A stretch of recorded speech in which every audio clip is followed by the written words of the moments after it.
Betul Kak, satu kali lagi. Ha. Ya, malam hari ini kita akan membahas topik suara kenabian dulu dan sekarang. Apakah ada perbedaan yang dulu dan sekarang? Nanti Pendeta Lucia akan menjelaskannya buat kita semua. Saya persilahkan Pendeta Lucia untuk menyampaikannya.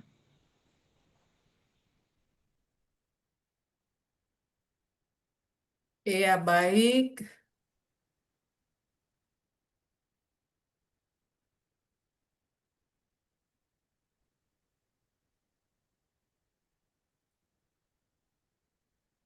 Oke, apakah sudah lihat Bapak Ibu? Sudah. Oke, terima kasih. Terima kasih Pak Gun responnya. Ya. Oke, Patibulum kita pada malam hari ini berjudul Suara Kenabian Dulu dan Sekarang. Wah, keren ya. Oke, saya mendapat banyak berkat waktu merenungkan, menggali tema ini. Jadi, suara kenabian dulu dan sekarang tuh apa samakah atau sekarang berbeda dari yang dulu? Nah, maka kita akan menggali kebenaran firman Tuhannya pada malam hari ini. Sebentar, Bapak Ibu.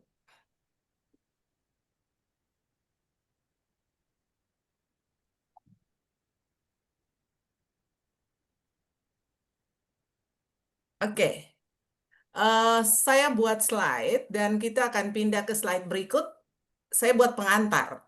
Kenapa saya pikir perlu pengantar nih? Karena bicara tentang nabi zaman dulu, kenabian suara kenabian zaman dulu, dan yang sekarang menurut saya itu panjang banget.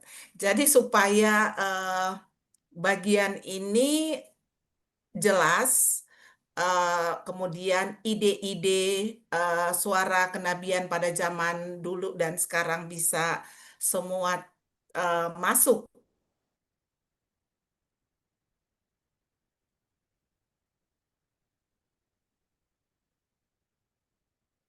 Lucia nge-lag kali ya. Suara kenabian pada zaman Alkitab. Kemudian gereja butuh kembali kepada suara kenabian. Dan yang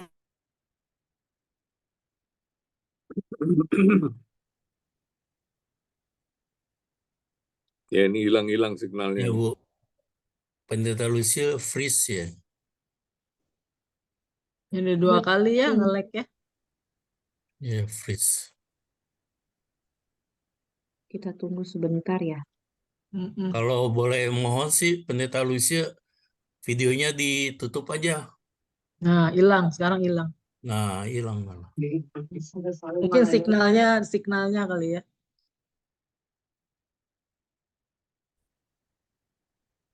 Kita tunggu masuk sebentar lagi ya Bapak Ibu.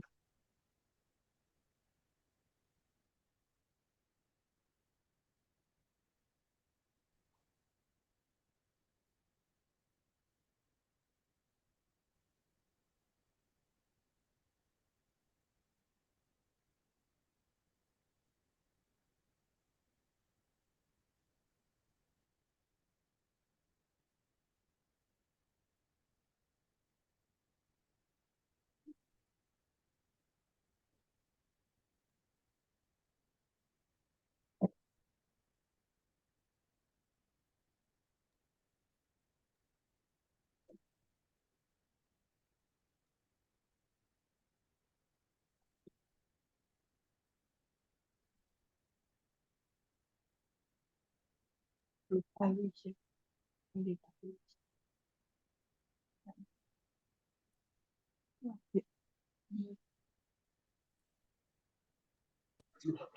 Iya,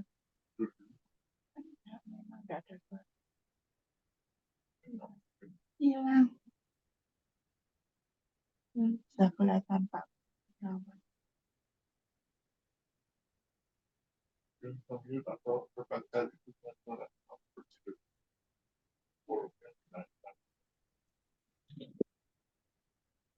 Pak, tadi suaranya gede.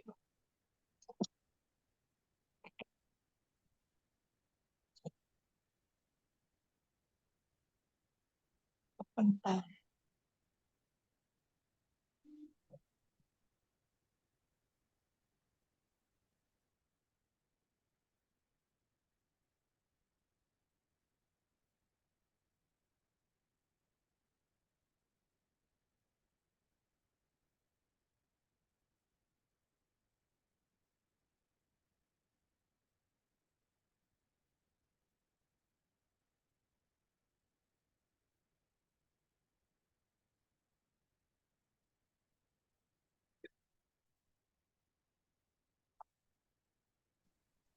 Suaranya Bu Luisa hilang ya?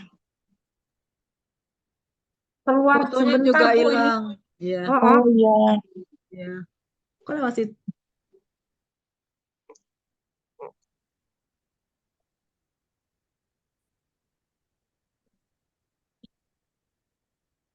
bentar ya Bapak Ibu bisa tanyakan ya. Oh, udah deh.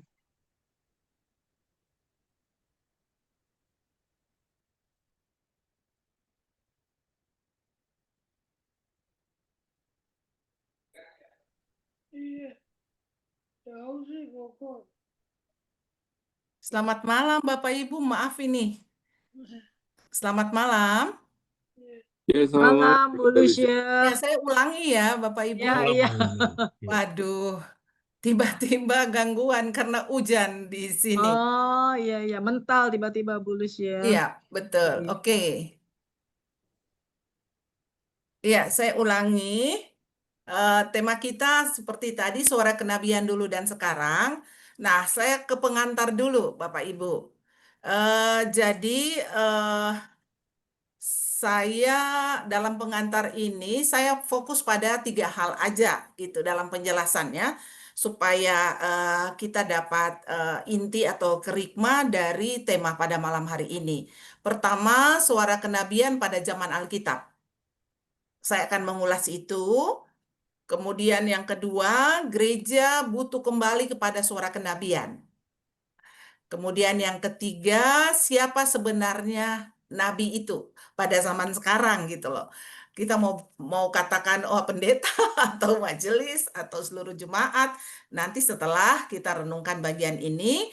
Kemudian apakah masih relevan sekarang? Nah, saya akan coba menjawab 3 poin dalam penjelasan pada malam hari ini yang saya mulai dengan apa itu nabi atau penjelasan dari kata nabi itu sendiri.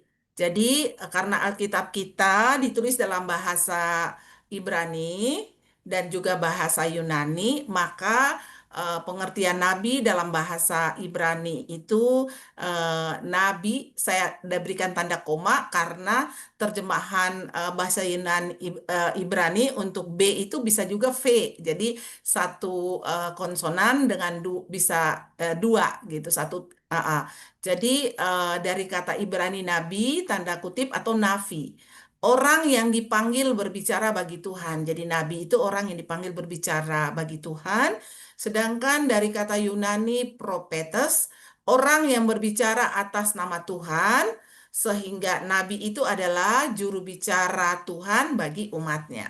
Saya pikir nanti kalau pertanyaan kita di akhir, apakah siapa nabi nabi sekarang ini pada zaman sekarang? Tentu teman-teman bisa kembali ke pengertian awal definisi nabi begitu.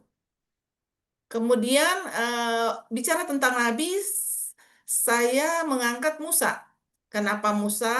Menonjolkan Musa di awal penjelasan ini karena kalau cerita siapa nabi, anak-anak pasti Musa.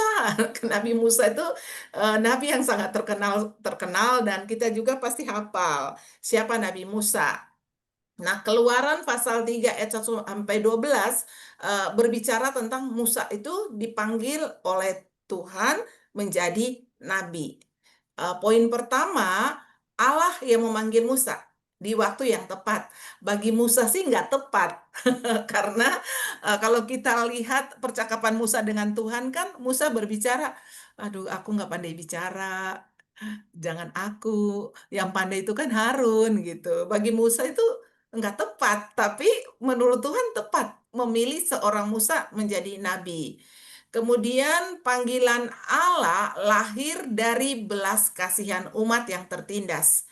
Jadi kalau kita baca sejarah Israel, kita tahu bahwa Yakub tinggal di Mesir pada waktu kelaparan kan, masa kelaparan di sana ada Yusuf. Kemudian Yakub, anak-anak Yakub berpindah hijrah ke Mesir. Mereka tinggal di sana. Kemudian kalau kita melihat bahwa tatkala mereka hidup lama di sana, keturunan mereka bertambah banyak, kemudian muncul penindasan. Mereka eh, mengalami penindasan yang berat pada saat itu, dan Alkitab berkata mereka berteriak minta pertolongan Tuhan, dan Tuhan memanggil Musa untuk menolong mereka. Kata tertindas ini penting kalau menurut saya ya, karena tatkala umat ditindas dan berteriak minta tolong Tuhan, Tuhan menolong dan menyelamatkan mereka. Nah, poin yang ketiga, Tuhan menyertai setiap panggilan, mengandung misi dan tanggung jawab. Maksudnya waktu Tuhan memanggil Musa, Tuhan juga menyertai Musa dalam panggilan dan tanggung jawab itu. Nah, itu dalam Keluaran pasal 3 ayat 1 sampai 12 tentang Musa. Nah, ternyata nabi bukan hanya Musa saja kan, banyak sekali nabi-nabi dalam Perjanjian Lama. Nah, eh, untuk panggilan Musa ini saya tertarik dengan dua bagian Alkitab. Ini saya kutip dari TB2, pertama dari Ulangan 34 ayat 10, berkata, tidak ada lagi nabi yang bangkit di antara orang Israel seperti Musa, yang dikenal Tuhan dengan berhadapan muka. Dan dalam Keluaran 33 ayat 11, berkata, Tuhan berbicara dengan Musa berhadapan muka seperti seorang berbicara dengan temannya. Nah, pernyataan tidak ada lagi nabi yang bangkit di antara orang Israel seperti Musa. Memang benar, Bapak Ibu, bahwa tidak ada nabi yang kita tahu dalam Alkitab yang berhadapan muka dengan Tuhan berbicara langsung, ya. Nabi biasanya mendapat pesan Tuhan itu lewat mimpi, lewat penglihatan, lewat firman, sedangkan Musa itu bertemu langsung muka dengan muka. Maka tidak ada nabi yang seperti Musa. Begitu yang dikatakan oleh Ulangan dalam teks kita tadi. Nah, saya ajak kita melihat sejarah Perjanjian Lama nih tentang nabi-nabi dalam Perjanjian Lama. Di sini mulai dari Musa, seperti yang saya sudah katakan, sudah jelaskan, di tahun 1446 sebelum Masehi, di situ Musa dipanggil oleh Tuhan dalam usia 40 tahun. Kemudian setelah Musa, kita tahu bahwa muncul Yosua. Yosua menggantikan Musa, membawa bangsa Israel masuk ke tanah Kanaan. Jadi Yosua juga adalah seorang nabi. Kalau kita baca di dalam Yosua pasal 1, Tuhan berfirman kepada Yosua. Jadi Yosua sebagai seorang nabi yang diutus Tuhan untuk membawa Israel masuk ke dalam Kanaan, masuk ke Kanaan. Nah, setelah Yosua, di sini kita melihat bahwa ada hakim-hakim. Jadi masa setelah Israel masuk ke Kanaan bersama Yosua, dan Yosua wafat, diganti oleh para hakim. Para hakim itu dari tahun 1380 sebelum Masehi sampai 1050 sebelum Masehi.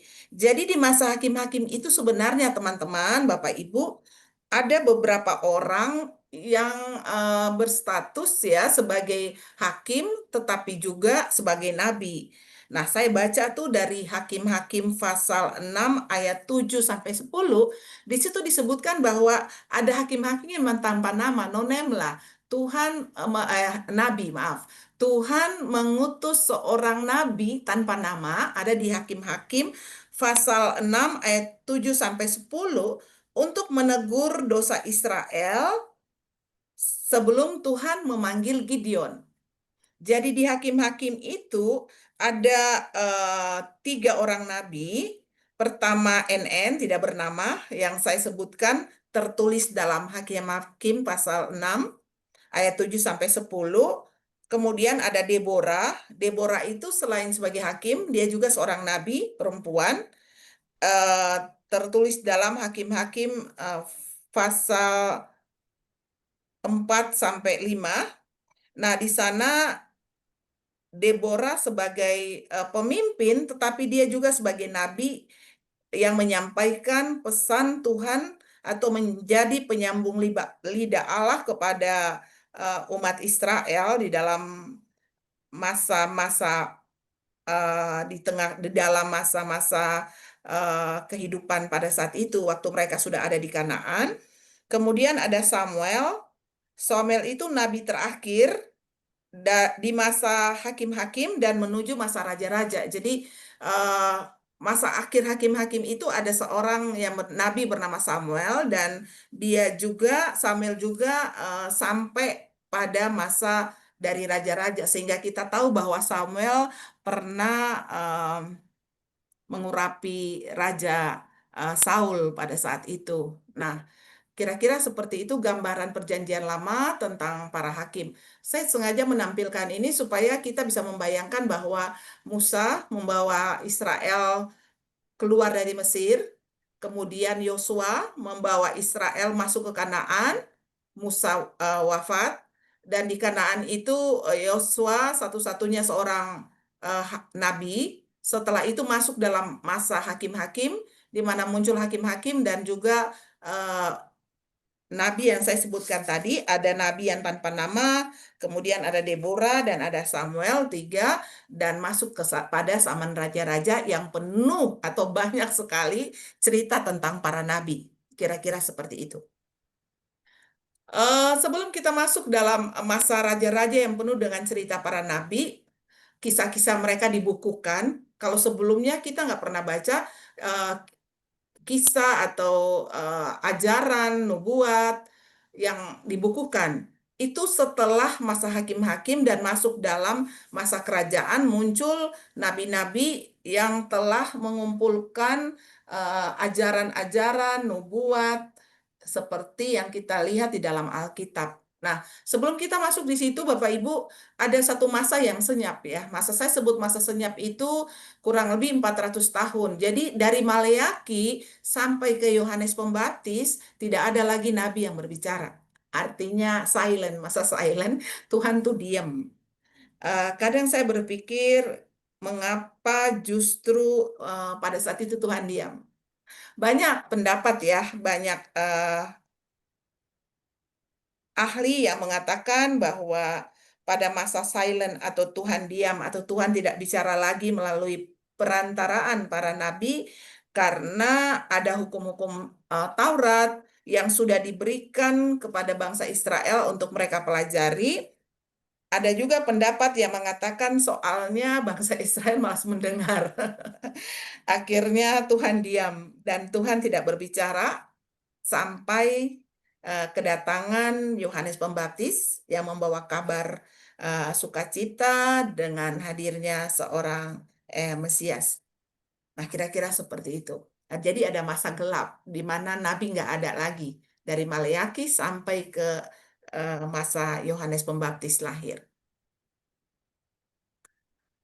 Masa paling penting dalam sejarah kenabian di Israel. Jadi kalau tadi dari Musa, kemudian masa hakim-hakim, Yosua, masa hakim-hakim, sampai masa raja-raja, ternyata beberapa pendapat mengatakan bahwa masa yang paling penting dalam sejarah kenabian di Israel itu adalah masa di mana nabi-nabi muncul di zaman raja-raja, dan yang paling penting pada abad 8 sampai 7 sebelum Masehi. Di situ ada nabi yang bernama Amos, Yesaya, Hosea, Mika, dan Yunus yang sudah kita bisa tahu ya nubuatnya melalui kitab-kitab tersebut. Nah, pertanyaannya pasti kenapa justru masa ini masa yang paling penting? Kenapa justru di zaman ini?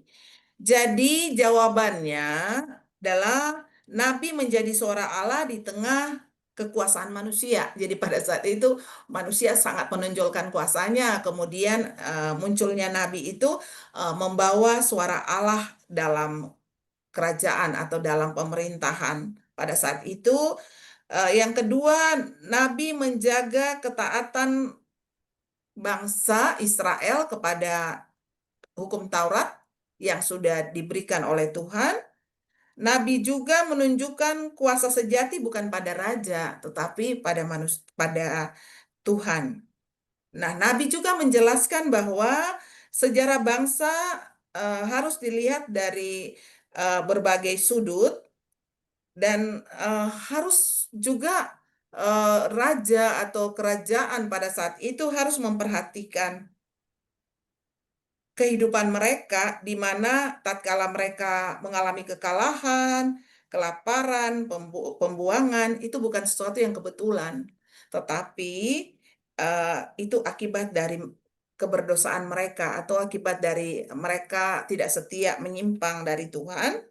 Dan Nabi membawa pengharapan di tengah-tengah kehancuran pada saat itu. Jadi kenapa disebut nabi-nabi pada abad 87 itu sangat penting? Menurut beberapa teolog seperti itu, sangat penting sampai dibukukan ya. Jadi kalau kita bacakan, oh Amos ada ceritanya, Yesaya ada, Hosea ada, Mika ada, Yunus juga punya cerita tersendiri yang dibukukan di dalam Alkitab.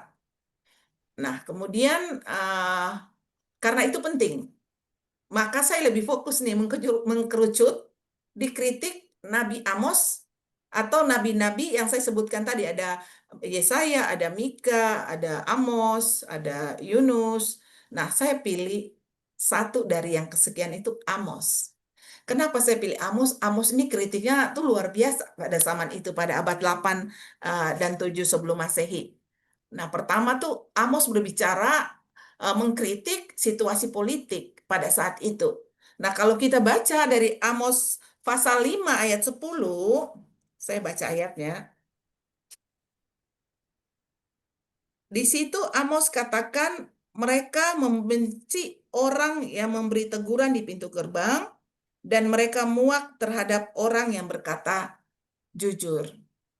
Jadi terjadi penyalahgunaan kekuasaan ini. Ada ratapan terhadap Israel dan juga ada kecaman terhadap ketidakadilan yang terjadi. Jadi Amos betul-betul mengkritik situasi pada saat itu. Nah, kemudian situasi politik apa lagi yang dikritik oleh Amos? Itu ada dalam Amos 6 ayat 12. Ketidakadilan dalam hukum dan pemerintahan. Amos 6 ayat 4 sampai 10 berbicara tentang penguasa yang tamak. Dan Amos 5 ayat 14 berbicara tentang politik tanpa kebenaran. Jadi Amos ini seorang nabi yang berasal dari sebuah desa yang bernama Tekoa. Kerjaannya sehari-hari sebagai penggembala domba dan pemungut atau pemetik buah arah. Kemudian Tuhan panggil Amos untuk menyampaikan pesan Tuhan kepada masyarakat atau kerajaan Israel Utara dengan rajanya Yerobeam II. Nah, pasti Bapak Ibu selama belajar Patibulum kan sudah tahu bahwa kerajaan Israel terpecah menjadi dua kan, Israel Raya setelah Saul, Daud, Salomo terpecah menjadi dua, Israel Utara dan Israel Selatan. Israel Utara dengan rajanya waktu itu Rehabeam, kemudian Israel Selatan Yerobeam, Israel Selatan Rehabeam. Ada beam-beamnya. Jadi Israel Utara Yerobeam, Israel Selatan atau kerajaan Yehuda Rehabeam. Jadi kerajaan itu terpecah menjadi dua gitu. Nah, di sini kita melihat bahwa Amos sebagai penyamu lidah Allah dan Amos mengkritik situasi yang terjadi pada masa pemerintahan Raja Yerobeam. Raja Yerobeam sih sendiri merasa bahwa situasi politik itu aman gitu loh. Gak ada masalah kok gitu.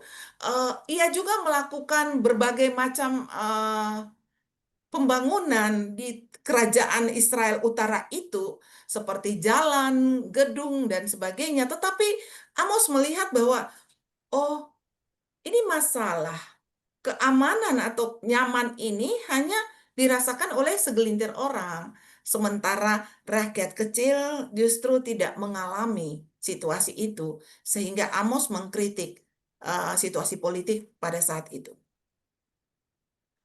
Kemudian kritik Nabi Amos terhadap situasi sosial ekonomi. Amos 4 ayat 1 berkata bahwa ada ketimpangan sosial yang tajam ya. Kalau saya baca ini, pembacaan ini menarik sekali. Di situ judulnya hukuman terhadap perempuan Samaria yang mabuk kemewahan. Dengarlah firman ini, hai lembu-lembu Basan, yang ada di Gunung Samaria, yang memeras orang lemah, yang menginjak orang miskin, yang berkata kepada suami-suamimu, bawalah kemari supaya kita minum-minum. Jadi ini berbicara tentang perempuan Samaria atau penguasa yang mabuk kemewahan. Kemudian karena mabuk kemewahan ini membuat terjadi ketimpangan sosial, terjadi korupsi, dan hal-hal yang menekan masyarakat kecil. Nah, itu disebut Amos dalam Amos 4 ayat 1. Kemudian Amos 8 ayat 4 sampai 6 berbicara tentang ketidakadilan dalam perdagangan terjadi dan itu menyulitkan orang-orang yang kecil. Amos 5 ayat 7 berbicara tentang ketamakan para penguasa. Amos 6 ayat 4 sampai 8, Amos 6 ayat 4 sampai 6 berbicara tentang politik tanpa kebenaran. Jadi situasi politik sudah begitu rusak, kemudian ditambah lagi situasi sosial ekonomi terjadi sangat parah di dalam kehidupan kerajaan utara pada saat itu. Ternyata bukan di kerajaan utara saja, tetapi di kerajaan selatan juga mengalami masalah-masalah yang sama. Karena muncul pada abad itu, 8 dan 7 sebelum Masehi, muncul Yesaya. Yesaya munculnya dari kerajaan selatan. Jadi baik kerajaan Israel Utara dan kerajaan Selatan mengalami persoalan besar di dalam kehidupan konteks politik, sosial ekonomi, dan juga keagamaan, dan itu sangat dikritik oleh nabi-nabi pada abad itu, 8 dan 7 sebelum Masehi. Nah, kita melihat kritik Nabi Amos terhadap konteks agama di Israel Utara.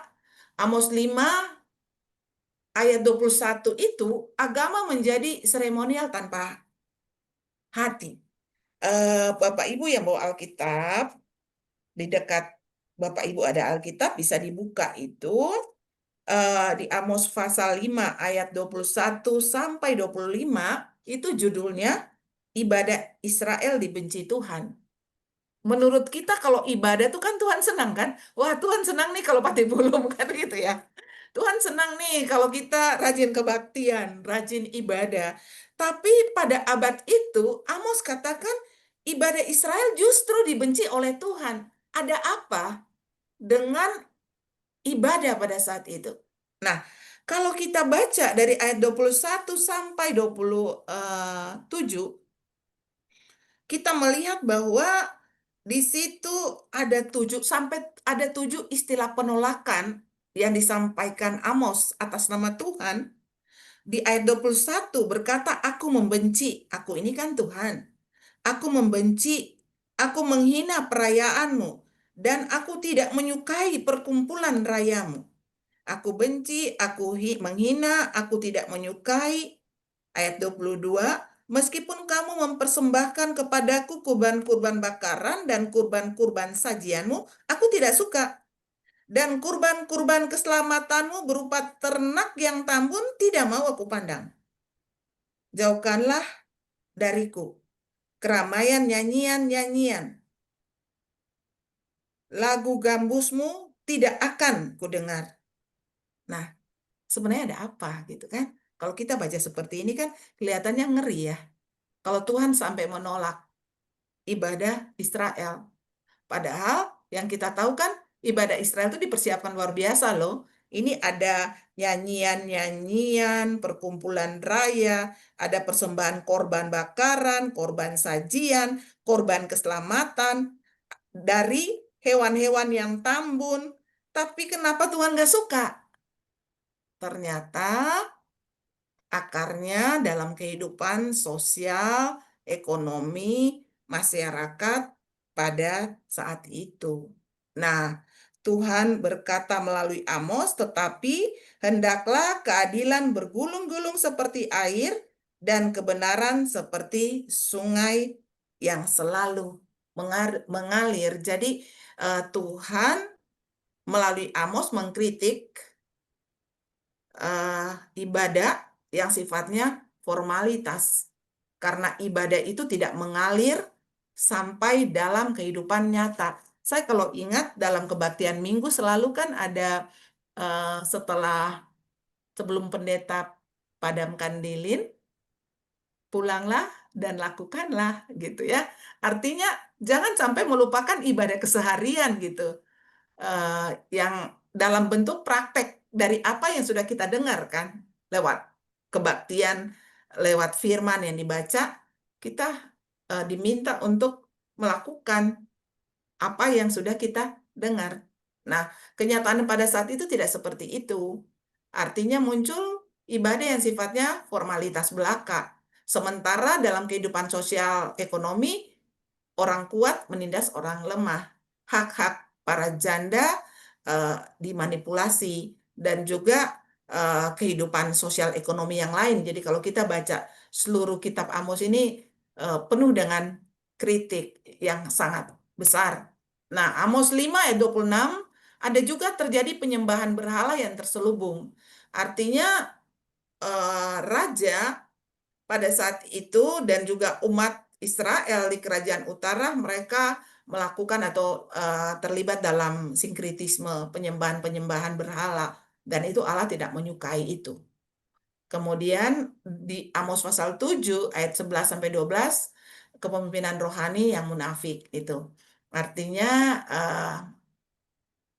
kalau kita baca Amos yang penuh dengan kritik ini, kita akan tahu bahwa para pemimpin hanya melakukan sesuatu untuk dirinya, bukan untuk kesejahteraan seluruh rakyat atau bangsa Israel pada saat itu.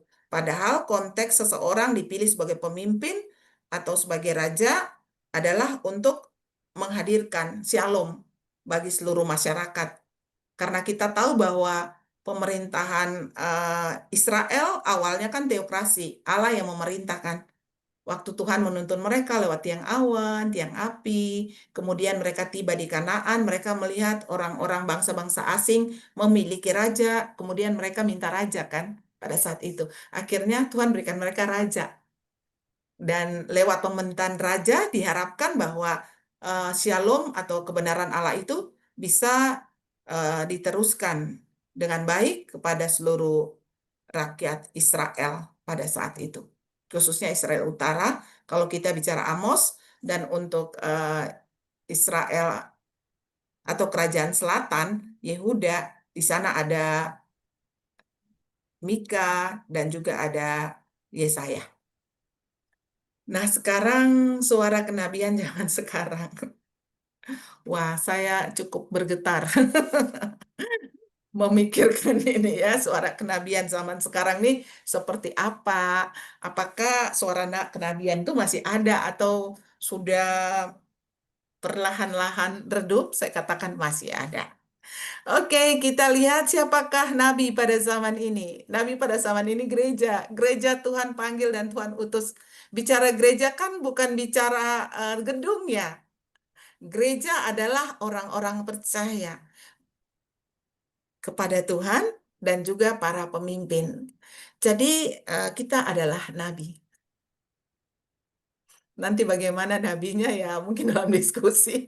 Kita adalah nabi pada zaman ini karena kita percaya kepada Tuhan dan Tuhan panggil kita untuk menyuarakan kebenaran. Oke. Next, bentuk suara kenabian melalui pengajaran yang jujur dan berani. Kemudian yang kedua, pelayanan kepada yang tertindas. Mungkin nanti Bapak Ibu punya banyak contoh. Yang ketiga, melalui kesaksian hidup. Dan yang keempat, melalui doa syafaat. Itu bentuk suara kenabian menurut saya. Silakan ada yang mau tambahkan boleh. Menjelaskan juga boleh.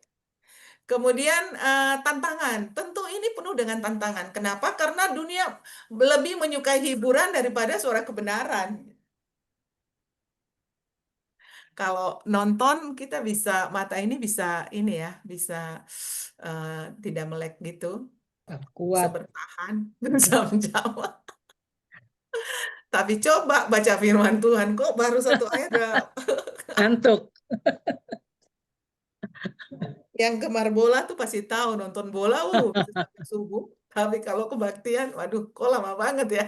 Ah, Jadi dunia lebih menyukai hiburan daripada suara kebenaran tantangannya, dan bisa saja eh, berbicara tentang kebenaran tuh tidak mudah,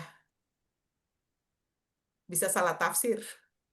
Kemudian yang kedua tantangannya takut kehilangan dukungan sosial dan politik, orang nggak bisa berani berbicara, menyuarakan kebenaran.